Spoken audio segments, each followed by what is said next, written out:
Hello everyone, मैं राहुल मुनीम आप सबका स्वागत करता हूं। आज का हमारा टॉपिक है ग्रीन केमिस्ट्री। अब देखिए, ग्रीन केमिस्ट्री की अगर हम बात करें तो बहुत ही नया टॉपिक है, बहुत ही इंटरेस्टिंग टॉपिक है और रिसेंट में जो है काफ़ी सारी रिसर्च जो है इस पर चल रही है। तो देखिए, हम जानने की कोशिश करते हैं कि ग्रीन केमिस्ट्री क्या है और इसका हिस्टोरिकल बैकग्राउंड क्या है। तो देखिए, सबसे पहले एग्जाम में क्वेश्चन ये आता है कि ग्रीन केमिस्ट्री को आप और क्या कह सकते हैं। तो देखिए, हमें लगता है कि ग्रीन केमिस्ट्री को हम एनवायरमेंटल केमिस्ट्री कह सकते हैं या green chemistry environmental chemistry same है, ऐसा नहीं है। ग्रीन केमिस्ट्री को आप एनवायरमेंटल केमिस्ट्री नहीं कह सकते। हाँ, ग्रीन केमिस्ट्री को आप सस्टेनेबल केमिस्ट्री कह सकते हैं।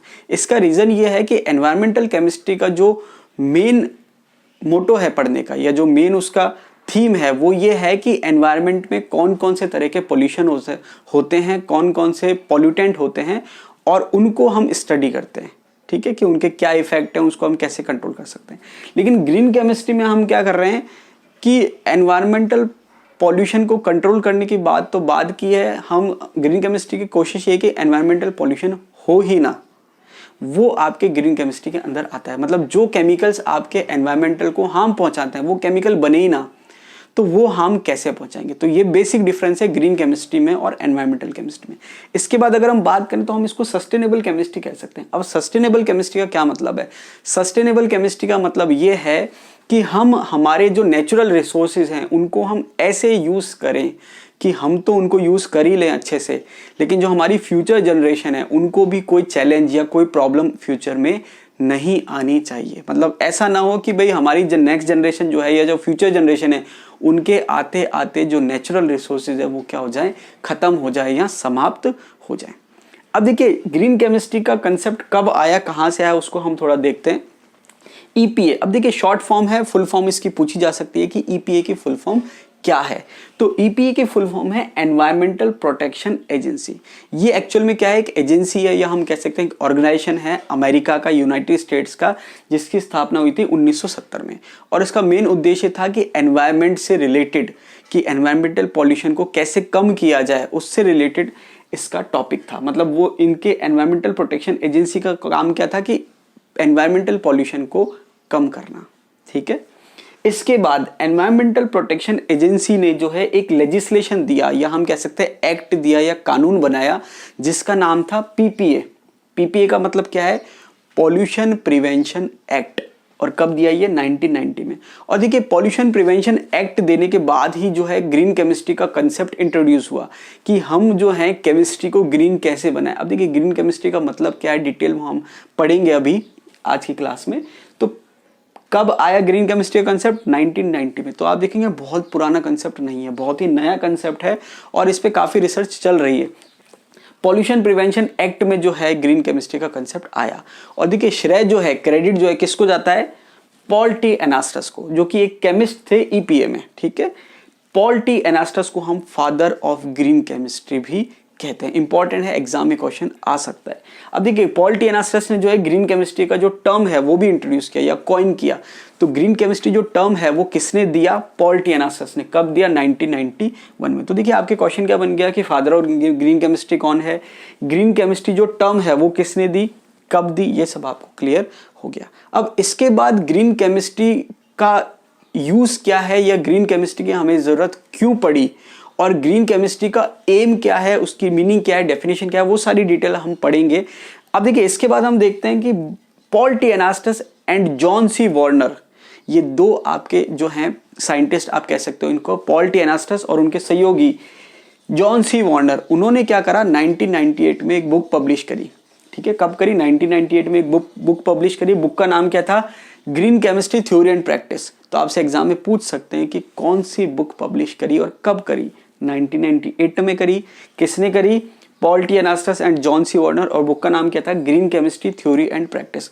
और उस बुक का मेन मोटो क्या था या उस बुक में था क्या? उस बुक में इन दोनों ने 12 प्रिंसिपल दिए। क्या दिए? 12 सिद्धांत दिए, मूलभूत सिद्धांत ग्रीन केमिस्ट्री के। तो देखिए, आप ये देखेंगे कि जो ग्रीन केमिस्ट्री है वो इन 12 सिद्धांतों के इर्द गिर्द या चारों तरफ ही घूमती है। अगर आपने 12 सिद्धांत नहीं पढ़े, इसका मतलब आपने ग्रीन केमिस्ट्री में कुछ नहीं पढ़ा। और अगर आपने 12 सिद्धांत पढ़ लिए तो लगभग आपकी ग्रीन केमिस्ट्री जो है कंप्लीट हो जाएगी। ठीक है, इसको हम डिटेल में पढ़ेंगे। इसके बाद अगर हम और पॉइंट देखें तो देखिए, क्वेश्चन एग्जाम में आता है कि 1998 में ग्रीन केमिस्ट्री लेजिस्लेशन जो है साइन हुआ, कहां पर हुआ? तो ये आपको प्लेस पूछता है एग्जाम में, तो आपको ध्यान रखना है कैलिफोर्निया। कैलिफोर्निया में 1998 में क्या हुआ?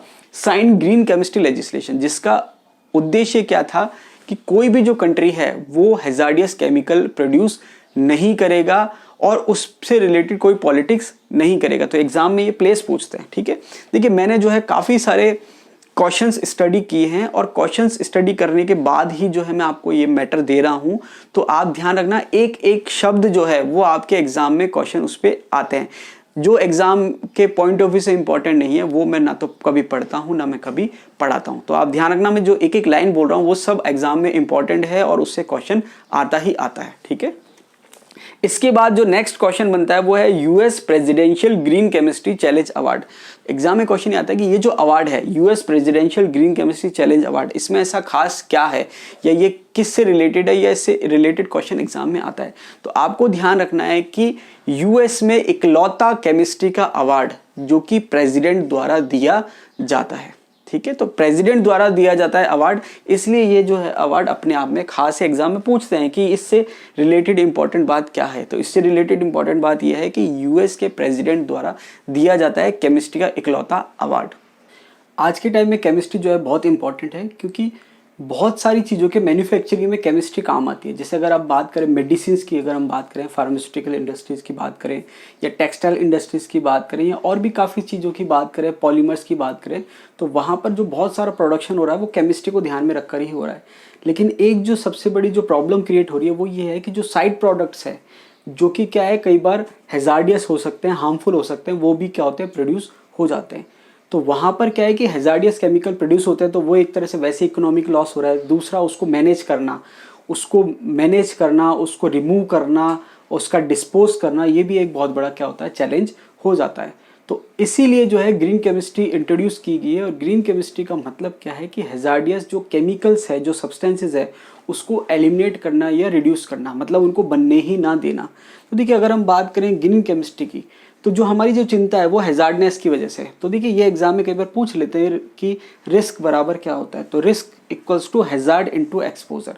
तो आपको ध्यान रखना है कि रिस्क बराबर क्या होता है हैजार्ड इनटू एक्सपोजर। इसका मतलब क्या है कि हैजार्डियस सब्सटेंस को अगर एक्सपोजर मिल जाए तो वो क्या हो सकते हैं, रिस्की हो सकते हैं, ठीक है। दूसरी चीज़ क्या है कि अगर हम जब ग्रीन केमिस्ट्री को डिस्कस करते हैं तो एक एग्जाम में क्वेश्चन आता है कि ग्रीन केमिस्ट्री को हम क्यों फेवर करें या ग्रीन केमिस्ट्री को हम क्यों सपोर्ट करें। तो यहाँ पर ग्रीन केमिस्ट्री को और एनवायरमेंटल केमिस्ट्री को हम क्यों सपोर्ट करें, एथिक्स और मॉरल की वजह से। मतलब ये हमारी नैतिकता है या नैतिक सिद्धांत है या मॉरल ड्यूटी है कि हम ग्रीन केमिस्ट्री को सपोर्ट करें। क्यों? क्योंकि ग्रीन केमिस्ट्री जो है वो हम क्या चाहते हैं कि केमिस्ट्री का जो है कोई साइड इफेक्ट ना हो। मतलब जो केमिस्ट्री है वो हमारे एनवायरनमेंट के लिए या ह्यूमन बींग्स के लिए, प्लांट्स के लिए, एनिमल के लिए क्या है हेल्पफुल रहे और उनको हम ना पहुंचाए। इसलिए क्या है कि हमारा एथिकली और मॉरली हमारी ड्यूटी है कि हम क्या करें, ग्रीन केमिस्ट्री को प्रमोट करें। इसके बाद जब हम बात करते हैं डेफिनेशन की, तो देखिए सिंपल सी दो चीज़ें हैं। दो चीज़ें क्या हैं, एक तो है रिड्यूस और एलिमिनेट हैजार्डियस सब्सटेंस। तो जो सब्सटेंस, जो केमिकल सब्सटेंस एनवायरनमेंट के लिए, ह्यूमन बींग्स के लिए, प्लांट्स के लिए, एनिमल्स के लिए हैजार्डियस है, मतलब हार्मफुल है, उनको क्या करना, एलिमिनेट करना। एलिमिनेट का मतलब पूरी तरीके से खत्म करना। या फिर अगर हम एलिमिनेट नहीं कर सकते पूरी तरीके से तो क्या करना, रिड्यूस करना। तो या तो पूरी तरीके से खत्म कर दो, जो हैजार्डियस सब्सटेंस है उनको बनने ही ना दो, यो यूज ही मत करो, या फिर क्या करो, रिड्यूस कर दो, कम से कम उनका यूज कर दो या प्रोडक्शन कर दो, ठीक है। इसके बाद दूसरी चीज़ क्या है, design safer chemical products and process. तो अब देखिए हम चाह रहे हैं कि हमारी जो केमिकल रिएक्शन है उसमें हार्मफुल प्रोडक्ट्स ना बने, तो कैसे बनने चाहिए, सेफर केमिकल प्रोडक्ट्स। मतलब जो हमारी रिएक्शन है, जो प्रोसेस है, वो क्या होना चाहिए कि सेफर केमिकल प्रोडक्ट्स बने, मतलब ऐसे प्रोडक्ट्स बने जो कि हैजार्डियस ना हो। दूसरा जो प्रोसेस है वो भी क्या होना चाहिए, सेफर होना चाहिए। इसके बाद देखिए यहाँ पर आपके क्या आता है कि जो ग्रीन केमिस्ट्री है वो एनवायरनमेंट फ्रेंडली है। एनवायरनमेंट फ्रेंडली का मतलब उसकी वजह से एनवायरनमेंट पर कोई प्रभाव नहीं या कोई नेगेटिव प्रभाव नहीं पड़ना चाहिए। ये भी एग्जाम में पूछा जाता है। अब देखिए एक आपको क्वेश्चन मैंने बताया कि ग्रीन केमिस्ट्री को आप क्या कह सकते हो, तो आप कह सकते हो सस्टेनेबल केमिस्ट्री। इसके अलावा एक क्वेश्चन और आता है कि जो ग्रीन टर्म है उसकी जगह हम दूसरा कौन सा टर्म काम में ले सकते हैं, या हम कह सकते हैं ग्रीन केमिस्ट्री का जो साइनोनिम्स है या पर्यायवाची है वो हम क्या काम में ले सकते हैं। तो देखिए ग्रीन का जो साइनोनिम्स है या हम ऑल्टरनेट जो टर्म काम में ले सकते हैं ग्रीन के लिए वो है बैनिंग। बैनिंग शब्द का मतलब क्या है, harmless, gentle and not life threatening, मतलब जो कि हार्मलेस है, मतलब नुकसानदायक नहीं है। जेंटल का मतलब सॉफ्ट है, नॉट लाइफ थ्रेटनिंग, उससे जीवन पर कोई खतरा नहीं है। तो देखिए दो क्वेश्चन हो गए कि ग्रीन केमिस्ट्री को हम क्या कह सकते हैं, सस्टेनेबल केमिस्ट्री कह सकते हैं, और ग्रीन जो शब्द है उसके लिए हम ऑल्टरनेट टर्म जिसका मीनिंग ये है, क्या टर्म काम में ले सकते हैं, बैनिंग। तो इसलिए आप देखेंगे कि जैसे ग्रीन सॉल्वेंट है तो ग्रीन सॉल्वेंट को हम बैनिंग सॉल्वेंट भी कह सकते हैं। अब देखिए अगर हम बात करें सिंपल रिएक्शन की, तो सिंपल रिएक्शन क्या होती है, रिएक्टेंट गिव्स प्रोडक्ट। तो अगर हम इसको एक एक डिटेल में देखें कि एक जो रिएक्शन होती है उसमें क्या क्या पार्ट होते हैं, तो देखिए उसको हम एक एक डिटेल में देखें तो देखिए दे रखा है सबस्ट्रेट एंड रिएजेंट। तो रिएक्टेंट की अगर हम बात करें तो रिएक्टेंट में हम दो चीज लिख सकते हैं, एक तो सबस्ट्रेट और रिएजेंट। सबस्ट्रेट का मतलब जो मेन आपके रिएक्टेंट है वो, और रिएजेंट का मतलब अटैकिंग स्पीसीज, जैसे आप इलेक्ट्रोफाइल, न्यूक्लियोफाइल या फ्री रेडिकल आप कह सकते हो। तो यहाँ पर रिएक्टेंट का मतलब सबस्ट्रेट और रिएजेंट। तो ग्रीन केमिस्ट्री क्या कहती है कि आप जो सबस्ट्रेट और रिएजेंट ले रहे हो या जो स्टार्टिंग मटेरियल आप ले रहे हो, रिएक्टेंट जिसको आप कह रहे हो, वो हार्मफुल या हैजार्डियस नहीं होना चाहिए, और अगर है तो आप उसका ऑल्टरनेट ढूंढिए। क्या ढूंढिए, ऑल्टरनेट ढूंढिए, ताकि वो हार्मफुल या हैजार्डियस ना हो। जैसे इसका एक एग्जांपल अगर हम लें तो एक रिएक्शन है जिसमें बेंजीन इथिन से रिएक्ट कर रहा है और स्टाइरिन बना रहा है कैटेलिस्ट के प्रेजेंस में। तो देखिए बेंजीन और इथिन आपके रिएक्टेंट हो गए और स्टाइरिन आपके प्रोडक्ट हो गया। तो देखिए अब आपको सिंथेसिस जो करनी है स्टाइरिन की करनी है, और जो आपके रिएक्टेंट है वो है बेंजीन और इथिन। अब इसमें मेन प्रॉब्लम ये है कि जो बेंजीन है वो कार्सिनोजेनिक है। कार्सिनोजेनिक का मतलब बेंजीन की वजह से कैंसर हो सकता है। तो यहाँ पर क्या है कि ये जो रिएक्टेंट है ये हार्मफुल है। तो अब हमें क्या करना है कि हमें ऐसा ऑल्टरनेट ढूंढना है कि हम इसको रिमूव कर दें। तो आप समझ में आ रहा है इसका मतलब क्या है कि ग्रीन केमिस्ट्री इस रिएक्शन को फेवर नहीं कर रही है, मतलब ये रिएक्शन जो है ग्रीन केमिस्ट्री के हिसाब से ठीक नहीं है। क्यों? क्योंकि जो स्टार्टिंग मटेरियल है उसमें आपके एक रिएक्टेंट जो बेंजीन है ये कार्सिनोजेनिक है। ठीक है, तो देखिए बेंजीन कुछ रिएक्शंस में एज अ सॉल्वेंट भी काम आता है, तो वहां पर भी आपको ध्यान रखना है कि बेंजीन जो है ग्रीन सॉल्वेंट नहीं है क्योंकि वो कार्सिनोजेनिक है, ट्रेडिशनल सॉल्वेंट है। तो इसके ऑल्टरनेटिव में हम बेंजीन की जगह जाइलिन स्टार्टिंग मटेरियल के तौर पर काम में लेते हैं। ठीक है, इसके बाद नेक्स्ट है सॉल्वेंट एंड ऑक्सिलरी। तो सॉल्वेंट आप सब जानते हैं, सॉल्वेंट क्या करता है, मीडियम प्रोवाइड कराता है रिएक्शन करने के लिए रिएक्टेंट को और सबस्ट्रेट को। तो आपसे एग्जाम में पूछते हैं कि अच्छा सॉल्वेंट क्या करता है। अच्छा सॉल्वेंट क्या करता है, मास ट्रांसफर करता है। क्या करता है, मास ट्रांसफर। सॉल्वेंट को हम डिटेल में बाद में देख लेंगे। ऑक्सिलरी का मतलब क्या है, ऑक्सिलरी का मतलब सॉल्वेंट के अलावा साथ में वो सारे केमिकल्स रिएक्टेंट को छोड़कर जो आपके प्रोडक्ट बनाने में हेल्प कर रहे हैं, जैसे आप कह सकते हैं सेपरेशन के लिए या आप एक्सट्रैक्शन के लिए काम में लेते हैं, वो सारी हम क्या कहते हैं, ऑक्सिलरीज कहते हैं। तो वीओसी की वो फुल फॉर्म पूछ सकते हैं। वीओसी का मतलब क्या है, वॉलेटाइल ऑर्गेनिक कंपाउंड्स। तो देखिए जो मैक्सिमम सॉल्वेंट हैं वो सब क्या होते हैं, वॉलेटाइल होते हैं। अब वॉलेटाइल होने से क्या होता है कि अगर वो हार्मफुल हैं और वॉलेटाइल भी हैं तो वो क्या होंगे, भाप बन के, वाष्प बन के क्या होंगे, एनवायरनमेंट में पहुंच जाएंगे, और एनवायरनमेंट में अगर वो पहुंच जाएंगे तो वो हमारे लिए क्या हो सकते हैं, हार्मफुल हो सकते हैं, ज़्यादा हार्मफुल हो सकते हैं। तो वीओसी की फुल फॉर्म एग्जाम में पूछते हैं, वॉलेटाइल ऑर्गेनिक कंपाउंड। तो जो नॉर्मली जो ट्रेडिशनल सॉल्वेंट है वो मैक्सिमम क्या होते हैं, वीओसी होते हैं, वॉलेटाइल ऑर्गेनिक कंपाउंड्स होते हैं। तो इसका हम ऑल्टरनेट ढूंढ रहे हैं। क्या ढूंढ रहे हैं, ऑल्टरनेट ढूंढ रहे हैं। मतलब ग्रीन केमिस्ट्री में हम ऐसे सॉल्वेंट ढूंढ रहे हैं जो वीओसी के ना हो। तो इसका जो बेस्ट एग्जाम्पल है वो वाटर है। ग्रीन सॉल्वेंट की अगर हम बात करें तो वाटर जो है सबसे ग्रीन सॉल्वेंट या बेस्ट एग्जांपल है, क्योंकि आप देखेंगे वाटर का कोई साइड इफेक्ट नहीं है। इसके अलावा हम सुपर क्रिटिकल CO2 भी काम में लेते हैं। तो एग्जाम में पूछता है कि ऐसा कौन सा ग्रीन सॉल्वेंट है जो ग्रीन सॉल्वेंट की तरह भी बिहेव करता है और ग्रीन हाउस गैस भी है, तो वहां पर आंसर आएगा सुपर क्रिटिकल CO2। तो अगर हम बात करें ग्रीन सॉल्वेंट की, तो ग्रीन सॉल्वेंट में एक आपके हो गया वाटर, एक हो गया सुपर क्रिटिकल CO2। तो देखिए आपसे एग्जाम में पूछेगा कि ऐसा कौन सा ग्रीन सॉल्वेंट है जो ग्रीन सॉल्वेंट की तरह भी बिहेव करता है और ग्रीन हाउस गैस भी है, तो आंसर आ जाएगा सुपर क्रिटिकल CO2। बात समझ में आ गई। तो ये एग्जांपल आ जाएगा सॉल्वेंट में। देखिए इसके बाद आता है कैटलिस्ट। तो कई बार हमारे दिमाग में आता है कि भाई ग्रीन केमिस्ट्री के अकॉर्डिंग कैटलिस्ट रिएक्शन में होना चाहिए या नहीं होना चाहिए।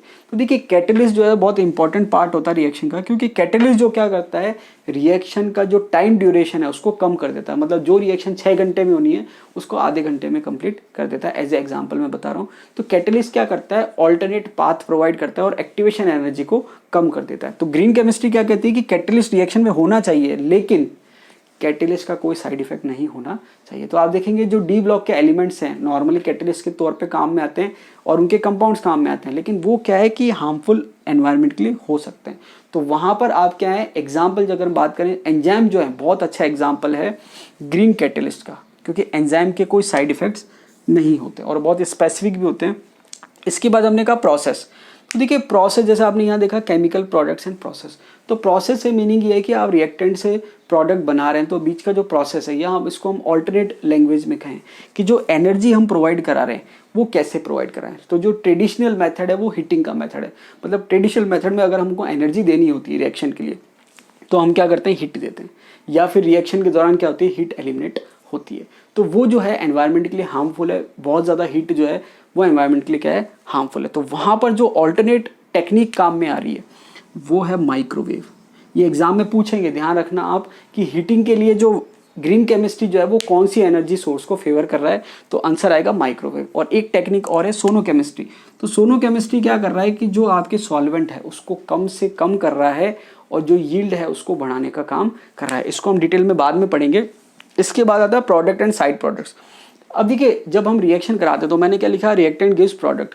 तो जो आपको प्रोडक्ट बनाना था मेनली वो आपका डिजायर्ड प्रोडक्ट कहलाता है। लेकिन आप देखेंगे कि कई बार प्रोडक्ट्स जो हैं उनकी संख्या एक से ज़्यादा होती है। इसका मतलब एक तो होता है डिजायर्ड प्रोडक्ट जो आप बनाना चाह रहे थे, इसके अलावा जो साइड प्रोडक्ट बनता है। तो ग्रीन केमिस्ट्री की लैंग्वेज में अगर हम बात करें तो जितने भी साइड प्रोडक्ट बन रहे हैं या बाय प्रोडक्ट बन रहे हैं वो ग्रीन केमिस्ट्री की लैंग्वेज में हम उनको क्या कहेंगे, वेस्ट।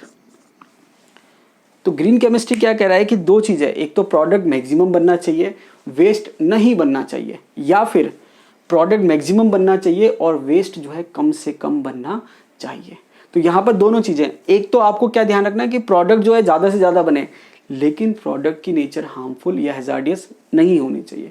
दूसरी बात, वेस्ट जो है बनना ही नहीं चाहिए, और अगर बनता भी है तो कम से कम बने और वेस्ट जो बन रहा है वो भी हैजार्डियस नहीं होना चाहिए। ठीक है, बात समझ में आ रही है। तो हमारी ग्रीन केमिस्ट्री में टारगेट क्या है कि जो प्रोडक्ट हो वो मैक्सिमम बने और हैजार्डियस नहीं होना चाहिए, और जो साइड प्रोडक्ट है जिसको हम वेस्ट करें वो या तो बने ही ना और कम से कम बने, और वो भी हैजार्डियस नहीं होना चाहिए। इसका अगर हम एग्जाम्पल की बात करें तो पहले जो ट्रेडिशनली प्लास्टिक काम में आता था, जो कि क्या है बायोडिग्रेडेबल नहीं है, मतलब एनवायरनमेंट में लंबे समय तक बना रहता है, जो कि एनवायरनमेंट को क्या करता है, पॉल्यूट करने का काम करता है। तो उसके लिए हमने ग्रीन केमिस्ट्री में क्या इसका ऑल्टरनेट निकाला है, बायोप्लास्टिक, या जिसको हम बायोडिग्रेडेबल प्लास्टिक भी कहते हैं। तो ये एक तरह से हम कह सकते हैं ग्रीन केमिस्ट्री का एग्जाम्पल है बायोप्लास्टिक या बायोडिग्रेडेबल प्लास्टिक, जो कि हमने क्या करा, ऑल्टरनेट काम मिला है। और भी काफ़ी सारे एग्जाम्पल हैं, जैसे अगर हम बात करें प्रोडक्ट्स की, तो जैसे पहले डीडीटी हम काम में लेते थे, इंसेक्टिसाइड, लेकिन जब हमने बाद में देखा तो वो क्या है, एनवायरनमेंट के लिए हार्मफुल है। तो इसलिए हमने क्या करा, डीडीटी पे क्या है, बैन लग गया। अब हम उसका क्या करें, ऑल्टरनेट ढूंढ रहे हैं। तो उसका ऑल्टरनेट भी दे रखा है, वो हम बाद में डिस्कस करेंगे,